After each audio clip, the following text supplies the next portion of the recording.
All right, good afternoon, everybody. Thanks for joining us. 2:45, we are talking about being in the fitness world, being vegan and fitness and masculinity, often a hot topic connected with being vegan. And we have Dominick Thompson in from south of the border. He is a leader in the vegan and plant-based communities. He is the founder of a successful New York-based startup company that produces hip, sustainable clothing made in New York from recycled and organic materials. He is also the founder of Eat What Elephants Eat, a food and nutrition company dedicated to making plant-based eating accessible and affordable. And Dominick is a working athlete. What did you do this morning, Dom? Was it 5K, but then it was more than that because people pushed the envelope? Yeah. Yeah, there's a few of those in the Calgary area. Dominick's intense training schedule includes cycling, swimming, running, boxing, CrossFit, and powerlifting. Dominick has been recognized for his activism across a variety of major news outlets, which includes NPR News, ABC News, Men's Muscle and Fitness Magazine, Esquire, Thrive Magazine, Origin Magazine, and many more. Without further ado, go Bears, and come on up, Dominick. Actually, Gold Raptors. How many Raptor fans, right? Yeah. I gotta be honest with you guys. I been coming to Canada for the last, I want to say the last 5 years intensely, visiting everything from Toronto to Vancouver, and honestly, I have such respect and love for this nation and this country. So I just want to give you guys a round of applause for yourselves because you guys are very progressive compared to Americans. Your hospitality is amazing. And I just can't thank you guys enough, for sure. By show of hands, how many people in the audience are vegan? Okay, we need to go home. Why are we here? You're kidding. How many are omnivores, or you eat meat-based, or have some type of meat in your diet? It could be reducitarian. No judging. I'm not going to jump out there and try to body slam you. It's okay. Seriously, show of hands. How many omnivores? It's okay. No judging. We want to make them feel welcome. It's okay. Thank you. Let's give them a round of applause for even coming. Yeah. And how about pescatarians? Any pescatarians here? Same thing. Round of applause for the one pescatarian. Brave over there. Like, I'm a pescatarian. And lastly, vegetarians. Any vegetarians in here? Okay. Again, a round of applause for the vegetarians, please. And I gotta be honest, I'm gonna just give you guys straight up. I had an amazing PowerPoint presentation showing me doing some amazing things physically, so you're just gonna have to listen to me be intimate with you guys. You guys okay with that? I had no idea we didn't have visual aids, so I hope you guys are okay with that, because humans, we are visual creatures, right? Right? Yes? No? Maybe so? Yeah, so need you guys to get hype. Everybody, come on. Just yell out, come on, yeah. Is everybody ready for this talk? Yeah? All right, let's get excited. Calgary. So for you to understand how I got into fitness and how I started doing everything from powerlifting to Ironman triathlons to marathons to Spartans to all that different stuff, I want to take you guys a little bit down my origin story, how I even went vegan or plant-based initially. So I'm originally from Chicago. Anybody here been from Chicago? Been to Chicago? Yeah? Pretty cool city, right? Yeah. I was born and raised in Chicago. And I come from very, very humble beginnings. A single parent home. My father left when I was 4. We had a lot of challenges living in that 1-bedroom apartment. We had rodents and everything. We lived in poverty. I'm just gonna be honest with you guys. We lived in poverty, so we had a lot of challenges. And we also had not only challenges within the house, we had a lot of challenges outside the house, in the community. And that involved gangs, and it also involved drugs. This is in the 80s. I know you guys probably don't know, but I'm 40 years old. I don't know if you guys know that. Do I look it? I don't know.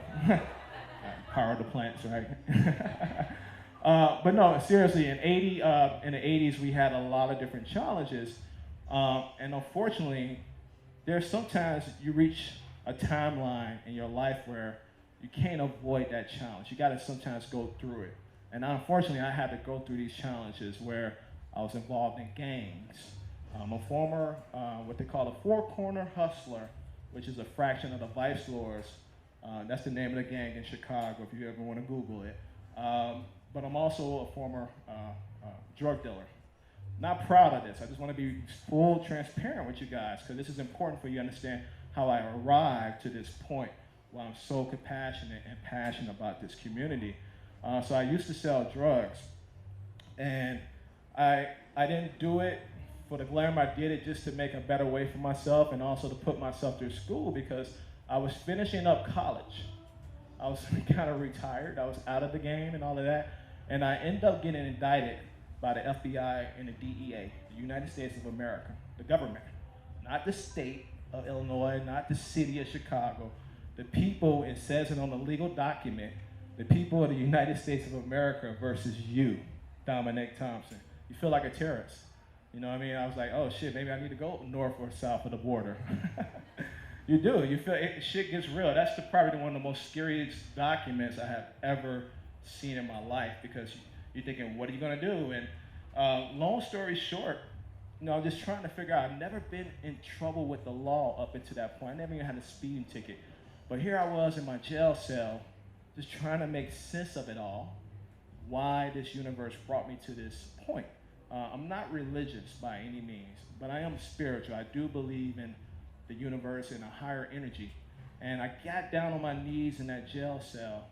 I was 22 years old at the time, just trying to make sense of it all, like, what's going on?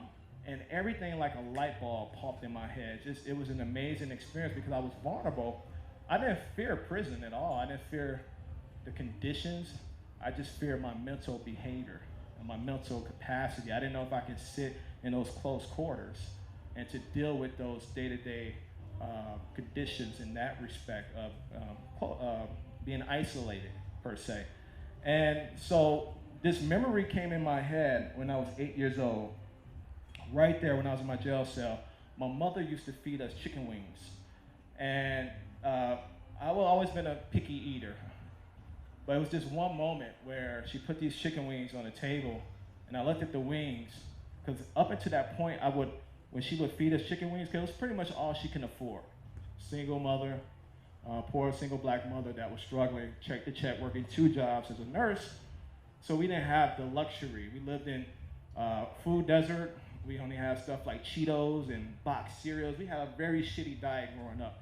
And this was our only meat-based protein, really, that we had. We can get protein as a source from at that time. And I was digging in between those tendons all the time, because I didn't like the dried up veins. I didn't like none of that stuff. So I looked at the wings, and I looked at my mother, and I looked back at the wings, then I looked at my arms, and I looked at the wings, I looked at my mother, and I pushed. It's like, I don't want it. And she looked at me like, with her hand on her hip, what you mean you don't want it? She gave me an attitude, and my mother's from the civil rights area. She's a strong alpha black woman, but she gave me that look like, you gonna eat this damn food. Like, oh, you ain't gonna eat it all. And that's what she said. She said, well, you're not gonna eat. I was like, and then I'm not gonna eat. She said, so why you don't want this? I was like, they look like little bitty arms, and I just don't want it. I made that connection right there. And I'm my mom's child. She told me and raised me always to speak my mind, never back down for nothing. Not even her. And I was like, well, I'm not gonna eat. I'm going on food strike, fuck it. I know there's some kids in there, but I was like, fuck it. It is what it is, because I identify those little wings as not wings, but as arms. It's something that was smaller and looked really closely related to what is on my limbs, okay? So my mom compromised. She's like, all right, okay, fair enough. And she went out to buy a bunch of fish sticks. Because what she learned, she was very smart and tricky. As this is a little 8-year-old Dom. If I feed him something without a bone being attached to it, and if it's completely white, it doesn't have the darkness and the flesh in it, he'll probably eat it. And she was right, I did. So I kind of grew up eating the pescatarian diet and stuff like that. But that memory, guys, popped up in my head when I was in my cell, and I was like, I get it. I'm a firm believer in karma. And what I mean by that, I don't care if you are 5 years old, or if you are 60 or 70 years old, the universe always shows you something at some point that you should see through it. I'm gonna repeat that. I don't care how young or old you are, there's always a point in your life that the universe shows you something that you should be doing in a positive way. And if you turn your back on it, it's gonna come back to get you, whether it be financial, through disease, or what I found myself in, a lot of hot water being in prison. And right then there, I denounced not eating meat, and I also denounced that I would not be going back into my community to sell drugs. I created this mantra for myself that if it requires harm, then no, I don't want to have anything to do with it. And I was done. And it was then there in that prison I would trade my meat-based protein. And when I went in there, I was about like a husky dude, like bigger than what you see here, 255, 260 pounds. I wasn't obese. I didn't have like any big, large skin or nothing like that. I was just like an obese, heavy-set guy, and that's from living that dope boy life. But I got all the way down to my lowest, like 185, solid, rock hard, solid, where there was no fat on me. And I became one of the strongest dudes. This was within 2 months of removing meat from my diet in the federal prison system. And we would have what's called lift-offs. Over 1,000 inmates would participate on the compound to see who was the strongest. And you know who was in the top 5? This guy. I was. Thank you. Because I didn't do it for my health. I just did, like a hard reset. I didn't want to have anything to do with destroying animals. But here it is. This is like 18 years ago, guys. We didn't have influencers. We didn't have documentaries. We didn't have social media. We didn't have none of this stuff to educate us about this incredible diet. But here I was losing this weight, trading my meat-based protein in exchange for my cellies. Well, it's like a form of a roommate, but it's a cellmate for their size. I ate a lot of complex and simple carbs, and my body just transformed. It was the closest thing, and I tell people this all the time, that I felt it feeling like a true superhero. When I tell you just to give you an idea as far as numbers, I don't know if there's some guys in here that are really understand metrics and data, especially when it comes to iron. I'm from the States, I'm not gonna say kilograms, I'm gonna say pounds. But I was benching 405 like it was nothing. Not talking about max. I was benching, repping 405. I was deadlifting over 500 pounds like it was nothing. I was squatting over 500 pounds like it was nothing. I was curling with each arm 100-pound dumbbells in each hand like it's nothing. And it was because of this diet. So I got out of prison, and eventually, my whole life, by the way, this is a testament to karma. I was supposed to be in there for 5 years. I did about 3 years. I got 2 years off my time. And I feel like that's because of the universe knew that I had a self-conviction and I needed to get out here to really spread the word and educate people. So I got out of the system, got on my feet, got into healthcare. It didn't restrict me in my corporate ambition to be a healthcare executive. I was able to climb the corporate ladder, killed it up there, resigned on my own terms, started a startup company to help raise money for animal organizations, and I haven't been back to corporate America in over 2 years since. So that's just a little bit of a speed of how I got into the vegan community and also how I started with food and nutrition.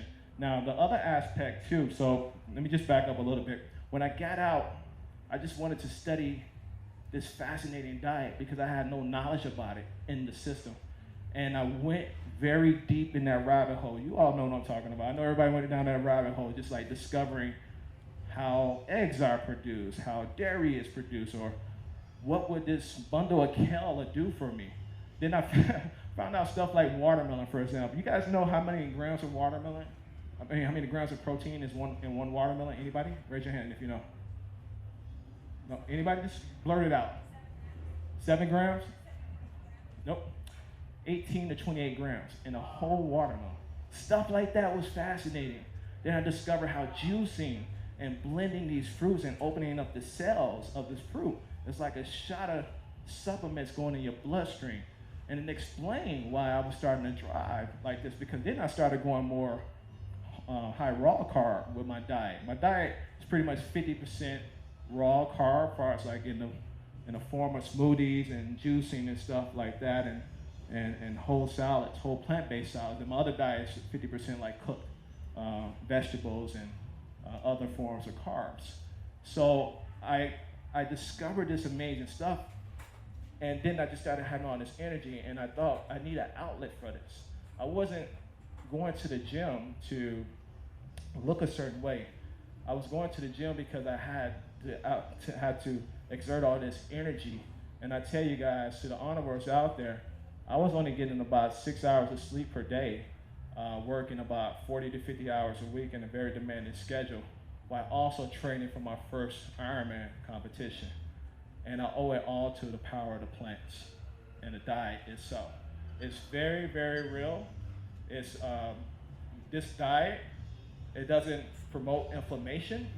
You all know it doesn't have carcinogens in it. But more importantly, what a lot of people don't understand, that it's plenty of protein in this specific diet. And for the omnivores out there, just so you know, where do you guys think that these big herbivores like elephants get their source of protein from? Or these big herbivores like these cows, these 3,000-pound cows, or these 2,000-pound hogs get their protein from? Plants. The same source that we should be getting our protein from. This hand right here, everybody raise your hand right now. Just put it up to next to you right here. Grab it like this. I want you to make a form like this. This is made for picking. Go like this. Yeah. That's made for picking fruit. This is not made for clawing at all. At all. You and me, we cannot go out here and run and chase down an animal, right? We can't. We can't. And even if we was to be clever enough, if you remove man-made tools without us trying to shoot it in the field, if we get it and wrestle it down, it's going to probably kick our ass, for one, you know. For real, those cows, I don't know if you guys ever been around cows. One whiff of that neck, you're going to go flying, for sure. But even in a small animal like a chicken, you see they ring chickens a lot and stuff like that. You can't bite into his feathers or his skin with your natural bone structure. You don't have the proper amino acids to digest that, okay? We don't. We had to cook up those parasites. We had to cook up that bacteria. And there's nothing, absolutely nothing, keto or natural or paleo about that type of diet. I want you all to understand that. Nothing natural about that diet, okay? I know that she said that a lot of you guys probably have a lot of questions about food and nutrition, and usually my whole spiel with the talks, I'm usually an hour long, but I want to take this as an opportunity to answer. Let's just get into questions right now. I want to take this as an opportunity to get into some questions and Q&A that any of you guys have, because I'm sure there's a lot of questions about dieting and sports and nutrition and plant-based foods and stuff like that. Please, just pick my brain apart. Let's get into it. Go ahead. So, what would you say to somebody who's trying to say no fruit while putting you on a high protein diet? No fruit. So, by the way, if your personal trainer or even your RD tells you you should be eating meat-based, fire them. I'm serious. Fire them right away. There's plenty of vegan trainers out there. There are omnivore trainers out there with an open mind that understand that their clients all have different lifestyles and different diets, and that's very unprofessional of any sports and fitness professional or anybody in that field that's trying to train you to recommend something that's really fitting their narrative. That's not cool, okay? So fire them. There's a big network of vegan trainers out there. So that's a lie, meaning like you don't need any meat-based protein. You can get enough protein from fruit. Fruit itself has enough aminos in it. It has enough protein in it. I would say specifically, too, we have over 15 different diets in this community, from the Oreo cookie eating vegan. Where my Oreo cookie vegan is at? Nothing wrong with that. I love you all. Y'all don't eat animals. Y'all good with me. To the crazy 99.1% raw people, 99% raw, 90% raw, 80% raw, whatever. You know, the percentiles, they gotta add a number to it. To the vegan Beyond Burger eating people, right? It's just so many different diets. You have to find out what really works for you, meaning try each one of them, have fun, go in the kitchen, chop up some veggies, get you a true meal planner. If you don't have one, reach out to me or go to eatwellfnc.com. We create those meal plans, but get you a meal plan that will work for you and tweak it because everybody's body responds differently. My body responds well to juiced watermelons and beets. Yeah, man. Yeah. You eat a watermelon a week? I eat a watermelon a day. Yeah, especially when they're in season because they're so inexpensive. We get a lot of the backlash. People say, well, veganism's so expensive. So is going to a steakhouse. You know what I mean? But when you eat whole plant-based, when you stay within that perimeter and you go mainly with whole plant-based leafy greens and vegetables and fruits, that's really inexpensive. It's when you start buying these alternative mock meats, and let's be honest, they can get expensive. They need to bring the price point down a little bit, but that's processed foods. So vegan or not, processed food is gonna hit you where it hurts financially. But when you eat healthy, it's a whole different ball game. It's very affordable to get lentils, beans, chickpeas. Eat chickpeas every day, sauteed chickpeas. Make my own vegan dressing and ranch dressing. Pour that on top of some kale, dice up some avocados, tomatoes. Oh, with the tempeh, Japanese organic sweet potatoes. It's a really good meal. So there's just a lot of different ways for you to be creative in the kitchen and to find a diet that works for you. Next question, you in the blue.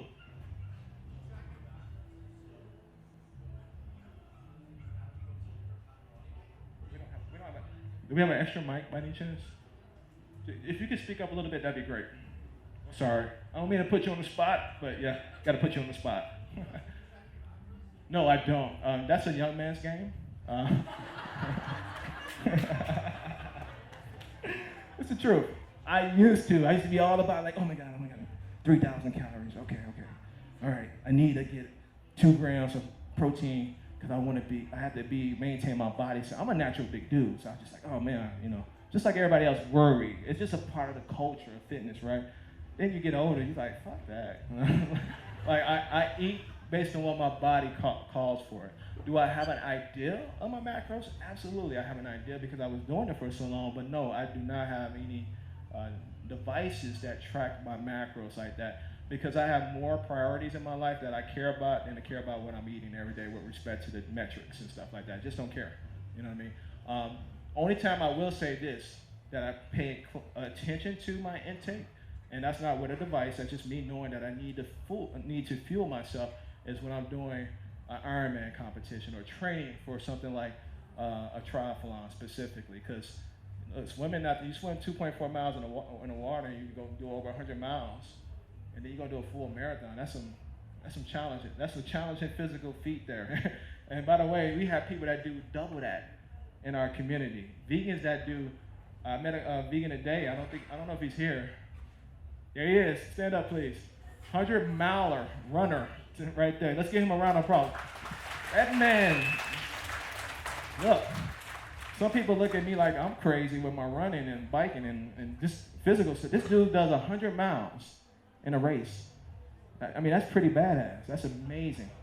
And that's what you can do. This is some of the things you can do as athletes in this community when you eat plant-based. Next question. Yep, go ahead. Thanks for running this morning, Dom. Thank you. Thank you for coming. How much time do you put in your food prep daily or weekly? It's a good question. I usually do my prepping on Sundays and Wednesdays. Like I said, it really depends on what's happening in my schedule, if I'm training for a specific race. I took 2 years off from the endurance sports because I transitioned out of corporate America and I started my second startup company, and that required a lot of time. I don't know if any entrepreneurs in here, but you guys know that we work like slaves, right? We only got like 3 hours of sleep a night and stuff like that. So I took like 2 years off from my triathlon training, but I'm slowly easing back into that. So what I do now, I do a lot of my prepping on Sundays and Wednesdays, but every day is pretty much on demand because I work from home. I have the luxury of working from home. I'll fire up that blender and that juicer and get it cranking with my daily intake and my different nutrition. So, and that's the thing. I'll prep my juices ahead, but my meals, I don't have like, I think I want to have cauliflower today, baked cauliflower. I don't schedule myself like that. I just Again, it's like the macros. I don't care. I'll wake up, might be in a different mood. And that's what life is about, guys. You just got too much going on in the world to be really overanalyzing and overthinking things. Just go with the flow. Yeah. Go ahead. Yes, absolutely.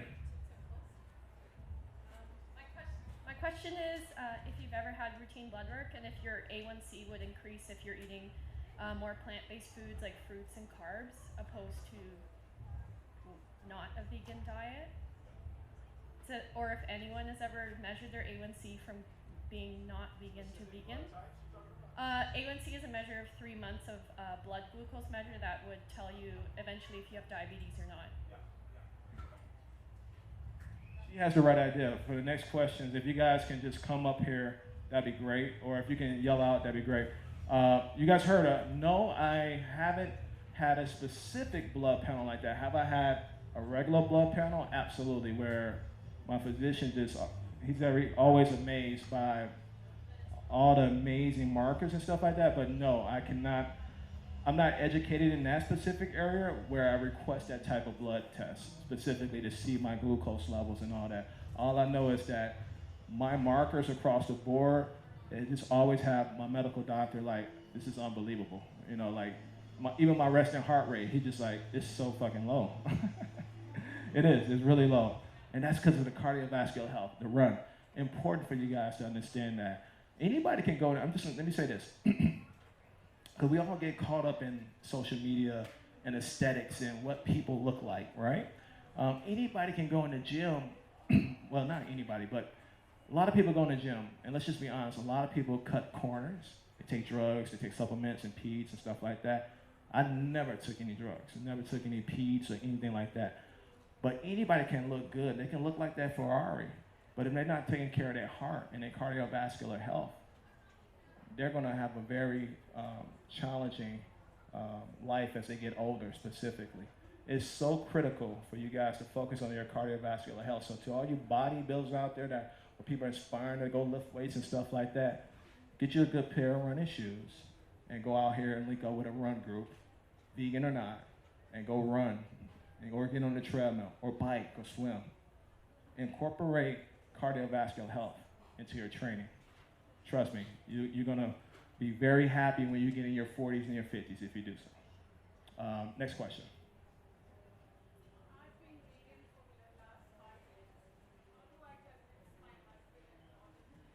That is the most popular question I get every time I go speak. Her question was, she's been vegan for 5 years. How did she get her husband to go vegan? That question is up there with like, where you get your protein from. Everybody has a way. As human beings, we all have different beliefs, right? We all have things we truly, truly care about. And every man or woman, or this is for the guys out there, I meet men that date omnivores or try to get them to go plant-based. So it's not just a challenge for the vegan women. Some men in the community have challenges. But every human being has a way for you to go talk to them, have a way that really triggers them in a way with emotion, whether it be through showing them a documentary about animal cruelty. And we hate those documentaries, but think about what Earthlings or Dominions and all these other documentaries have done for some of you out there. They trigger emotions, right? We have documentaries like What the Health, for those that care about their health. We have documentaries from Blackfish and all that talk about wildlife and what they're doing, trapping these dolphins and all of that. And we have environmental documentaries too with respect to climate change. Find something that he really cares about. And if that doesn't work, have a heart-to-heart with him. Every partner reaches a certain level or has a certain look they give that other partner, means that you mean business. No more fucking around, right? Like you give them that look. It's a look you give your kids. It's just like, you know what? We need to talk. We do. No, you and I need to sit down. We need to talk, Because if you have that heart, just have a genuine heart-to-heart with him or her and tell them how you really feel. Say, hey, babe, I've been trying, we've been trying, you're just not trying enough. I need you to get on board. I need you to try it harder. And you'll be surprised. Just tell them, like, I never compromise, but I can't compromise on it. Put your foot down and be assertive, and hopefully he will change. Now, I will say this though. There are scenarios where that don't work, and that's where you have to make a decision. Either you're in or you're out. And we all have different beliefs. I'm not going to tell you go divorce your husband, but I could never be married to a meat eater. That's just my own belief personally. Nothing against anybody like that, but you can give them a chance and give them different challenges, but you got to figure out what you're comfortable with as a vegan woman. You have to make that decision, not me behind this microphone. Okay? You what? What did she say? You belly dance for him? There you go. Which is another basic thing. Me and the fellows. So I meet so many amazing vegan cooks and women that do all these amazing things for their honorable husbands and boyfriends. I'm like, y'all got it lucky. I don't have that luxury. I go home. You know who the cook in the house? There's only two of us. It's me and it's my fur daughter right here on my arm. And I cook for her all the time. You guys see this right here? That's my baby, so she's always with me, but I cook for us, just me and her. So you men out there, man, y'all got a good thing, man. Y'all better take advantage of that for sure. Go ahead.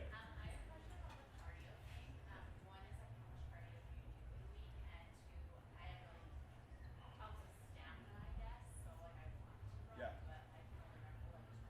And that's okay. So she has a problem with stamina. We do have different body types. You have some bodies that are just engineered and really respond well to a short distance run, fast twitch athletes, or you have certain slender bodies that can go 100 miles like it's nothing, right? So you have to find and understand you have limitations as a human being. Don't stress about Dom's running 25 miles. You know what I mean? Like, work what works for you. Train and transition yourself what works for you, but you have to stick with it.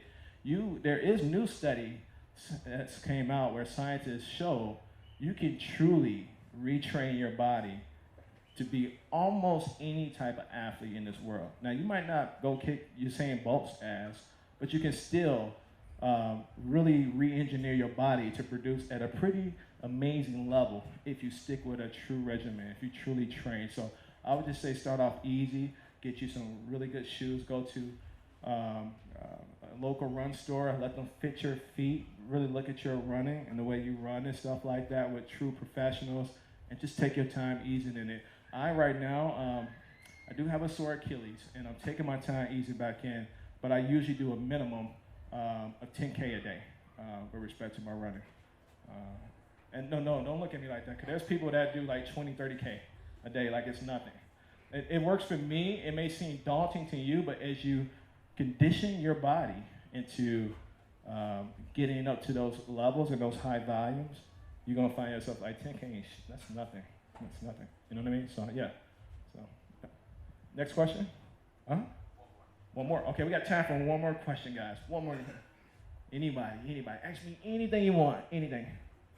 Go ahead. You're gonna have to yell it out.